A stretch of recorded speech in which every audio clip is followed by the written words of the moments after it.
Hello friends, good morning. मैं तीस कुमार वर्मा का प्यार सा चैनल डायनामिक कैरेट में आपका स्वागत करता हूं। तो आज मैं आपको पढ़ाने वाला हूं halo alkane and hello arenes का एक छोटा सा टॉपिक है अमोनिया की अभिक्रिया। आपको जैसा कि आपको लेक्चर चल रहा था उसमें एथिल आयोडाइड के बहुत सारे रिएक्शन करवा चुके हैं।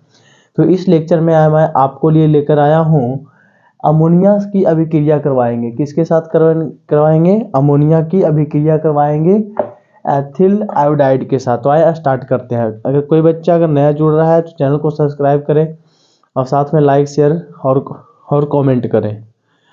तो आइए समझते हैं इस बात को।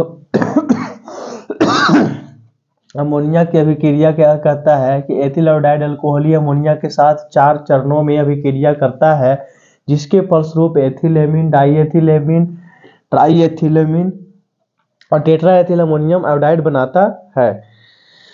अगर इसी चैप्टर का अगर एक और टॉपिक चल रहा था एथिल ब्रोमाइड। अगर एथिल ब्रोमाइड जो बच्चा अगर देख चुका है तो वो आपको एथिल आयोडाइड भी उसको अच्छे से समझ में आएगा। अगर जो बच्चा रेगुलर क्लास कर रहा है उसके लिए तो कोई दिक्कत ही नहीं है। जैसे देख लो C2H5 की बात कर रहे हैं आई, हाँ किसके साथ अभिक्रिया करवा रहा है? NH3 के साथ अभिक्रिया करवा रहा है।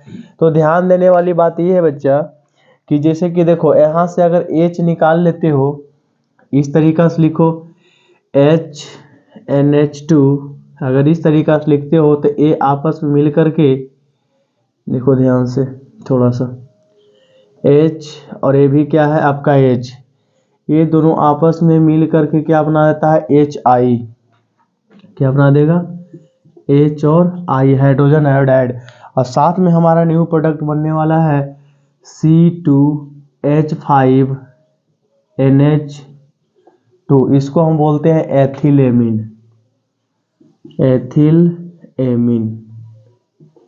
एथिलेमिन बोला जाता है।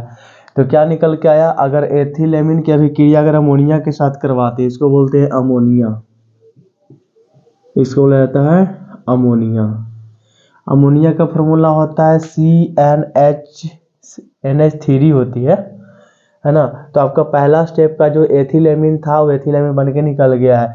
नेक्स्ट स्टेप में क्या कहता है कि देख लो एथिलेमिन जो दिया गया है C2H5NH2 को फिर से क्या करेंगे? एथिल आयोडाइड से अभिक्रिया करवाएंगे।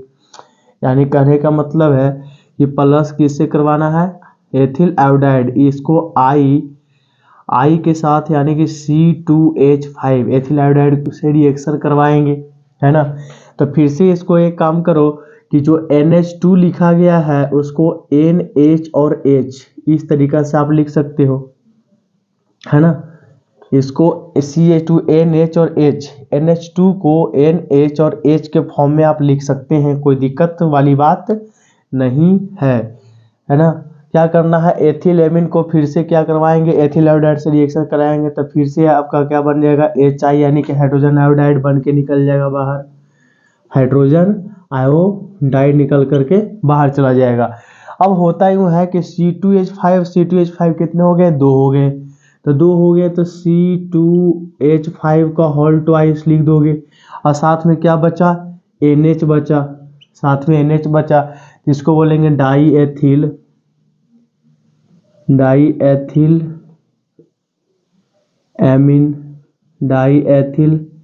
एमीन इसको बोला जाता है। और फिर से क्या करेंगे? डाईएथिल एमीन को हम रिएक्शन कराएंगे फिर से एथिल आयोडाइड से। तो C2H5 के होल ट्वाइस और साथ में क्या बनेगा? NH। और फिर से रिएक्शन एथिल आयोडाइड से करवाओगे तो C2H5 ये रिएक्शन करेगा तो फिर से यहाँ से H और I बन के क्या होगा? बाहर निकल जाएगा। यानी कि एथिल आयोडाइड, है ना।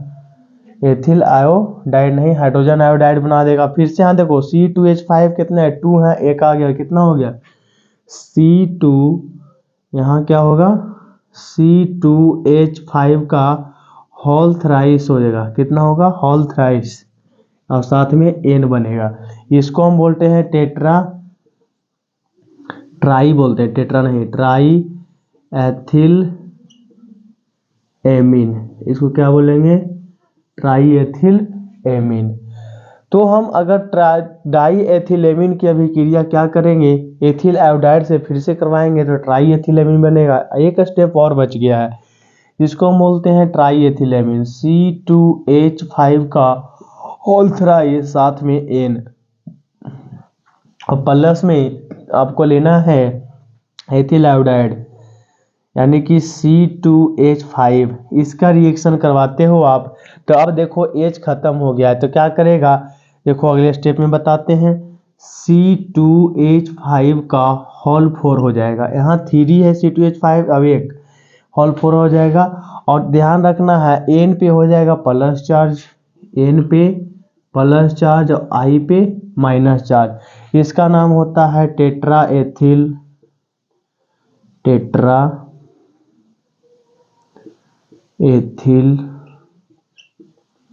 Ammonium iodide,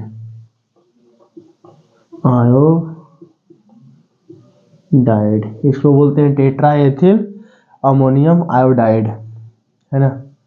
tetra ethyl ammonium iodide बन के निकल गया। इस तरीका से हमारा चारों स्टेप आपका फुल्ली कंप्लीट हो गया। तो ओवरऑल इसको देखा जाए तो ये हमारा बनता है, यानी कि एथिल आयोडाइड की अभिक्रिया अमोनिया से करवाते हैं तो एथिलेमिन बन जाता है।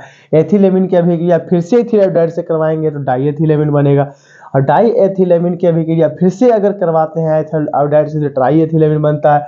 अगर ट्राई एथिलेमिन की अभिक्रिया फिर से करवाते हैं एथिल आयोडाइड से, क्या बोलता है, try tetra ethyl ammonium iodide बनकर के रेडी हो जाता है। इस तरीका से आपका अमोनिया से अभिक्रिया आयोडाइड से करवाए थे 4 स्टेप में आपका बनके निकलता है। इसको फटाफट नोट डाउन कर लिया जाए। तो बढ़ते हैं अगले रिएक्शन की ओर। अगला रिएक्शन क्या कहता है कि सिल्वर नाइट्राइड की अभिक्रिया, अगर एथिल आयोडाइड की अभिक्रिया अगर सिल्वर नाइट्राइड से कराते हैं तो नाइट्रोएथेन बनता है। इस चीज को हम समझेंगे। देखो सबसे पहले तो कह रहा है ना कि एथिल आयोडाइड की अभिक्रिया करवाना है, किससे, सिल्वर नाइट्राइड से। तो सबसे पहले क्या करना है बच्चों कि इसमें एक ही रीजन है कि एथिल आयोडाइड का फॉर्मूला याद होना चाहिए, है ना, और साथ में सिल्वर नाइट्राइड AgNO2, है ना। सिल्वर नाइट्राइड के साथ क्या करते हैं, अभिक्रिया करते हैं। तो क्या होता है यहाँ पे कि C2H5 क्या करेंगे, C2H5NO2 प्लस क्या बना देगा, सिल्वर आयोडाइड, यानी कि इसको बोलते हैं एथिल नाइट्राइट।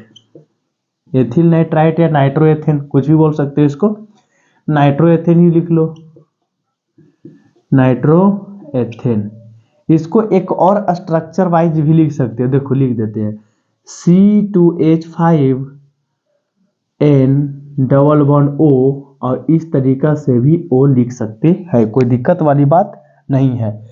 आप इसका दोनों स्ट्रक्चर आप लिख सकते हो, है ना। चलो ऊपर लिख देते हैं इसको C2H5N_O और एक O, इस तरीका से आप, ये भी क्या है, नाइट्रोएथेन ही है, ये भी क्या दिया गया है, नाइट्रोएथेन ही है आपका, ये भी नाइट्रोएथेन ही है। आप नाइट्रोएथेन को इस स्ट्रक्चर में भी लिखा जाता है, यानी कि यहाँ से क्या हुआ, सिल्वर आयोडाइड आपस में रिएक्शन करके यार सिल्वर आयोडाइड बना लेते हैं, और जो बच गया वो क्या बच गया, NO2, क्योंकि ये प्लस चार्ज है माइनस चार्ज। बस उसी की तरह ये नीचे वाले हैं पोटेशियम नाइट्राइड की अभिक्रिया। एथिल आयोडाइड को जल मिश्रित अल्कोहलीय पोटेशियम नाइट्राइड के साथ गर्म करते हैं तो एथिल नाइट्राइड बनता है। तो समझते हैं C2H5I की बात कर रहा है, और क्या कर रहा है, पोटेशियम नाइट्राइड। पोटेशियम नाइट्राइड कहने का मतलब होता है KNO2। पोटेशियम नाइट्राइड का फॉर्मूला क्या हो गया, KNO2, पोटेशियम नाइट्राइड। अब एक क्या करेगा, KI यानी कि पोटेशियम आयोडाइड बना लेगा, है ना, दोनों सेम ही है, पोटेशियम आयोडाइड, और साथ में क्या बनने वाला है, C2H5ON_O, या तो आप NO2 भी लिख सकते हैं, कोई दिक्कत नहीं है, NO2 लिख दो। इसका नाम हो जाता है बच्चों ethyl nitrite, ethyl nitrite. Ethyl nitrite बोलते हैं। या इसका स्ट्रक्चर एक और देख सकते हैं, C2H5ON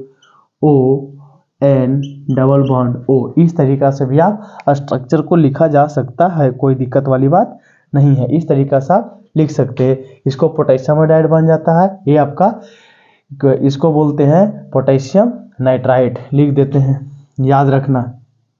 इसको बोलते हैं पोटेशियम नाइट्राइट, नाइट्राइट, है ना। इस तरीका से आप इस रिएक्शन को बना सकते हैं, है ना। तो इसमें भी अभी आपका बहुत सारा रिएक्शन अभी भी बाकी है, तो उस रिएक्शन को मैं आपको कराऊंगा, है ना।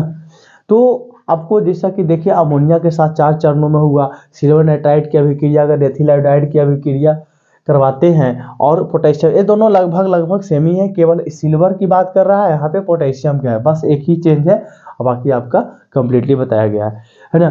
तो एथिल आयोडाइड जो बता रहे हैं, एक टॉपिक का आपका चल रहा है, तो उसमें आज का लेक्चर इतना ही तक रहेगा। अगले लेक्चर में इसका और रिएक्शन आपको लेकर आएंगे और करवाएंगे, समझाएंगे अच्छे तरीका से। अगर आपको वीडियो अच्छे लगे तो चैनल को सब्सक्राइब करें और साथ में बेल आइकन दबा लें, और अगर ज़्यादा पसंद आया है तो अपने लोगों के बीच शेयर भी कर सकते हैं। थैंक यू, धन्यवाद। और अंतिम में यही कहेंगे कि पढ़ते रहो और आगे बढ़ते रहो।